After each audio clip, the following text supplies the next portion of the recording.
কেন আপনি কি একটি চক্ষু বন্ধ করে চিন্তা করেন না?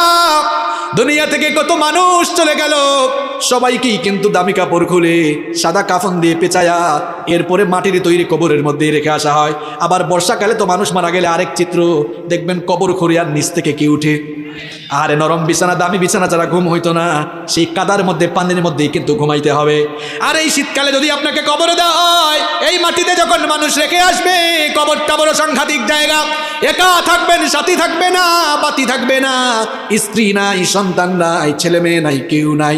যাদেরকে তো আদর দিয়েছেন, মহব্বত করেছেন, তারাই কিন্তু খাটিয়ায় বহন করে কবরে রেখে আসবে।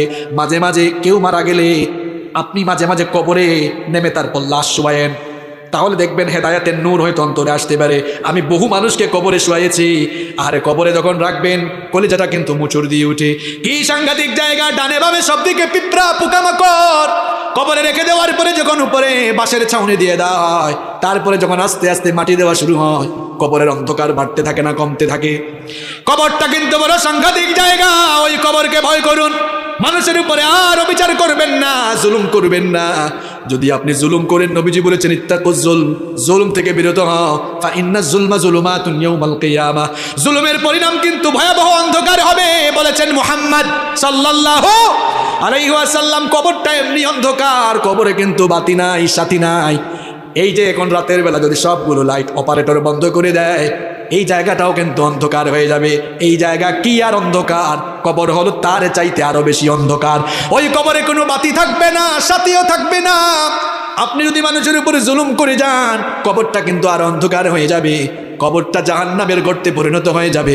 মানুষের মধ্যে ন্যায় বিচার করে যান, দেখবেন আপনার এই ন্যায় বিচার, নেক আমল কবরে আলো হয়ে যাবে। কবরটাকে আপনার জন্য জান্নাতের বাগান বানিয়ে দিবেন কে?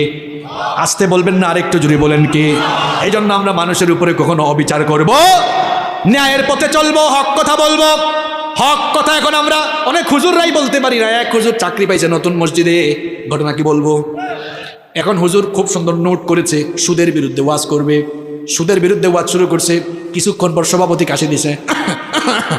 হুজুর বুঝছে ওয়াজ কিন্তু কমন পড়ে গেছে, এখানে আর সুদের ওয়াজ হবে। শুরু করছে আবার সুদের ওয়াজ বদলাইয়া ঘুষের ওয়াজ। এবার সেক্রেটারি কাশি মারছে। হুজুর বুঝছে এই ওয়াজটাও কিন্তু কমন পড়ছে, এবার ঘুষের ওয়াজ বাদ দিয়া কয় আজকে চাঁদাবাজির ওয়াজ করবো, শুরু করছে চাঁদাবাজির ওয়াজ। কিছুক্ষণ পর কেশিয়ার বলে এখানেও দেখি শুরু হয়েছে, এরকম কাশি শুরু হয়েছে। হুজুর বলে ওয়া আখির দাওয়ানা আলহামদুলিল্লাহি রাব্বিল। এরকম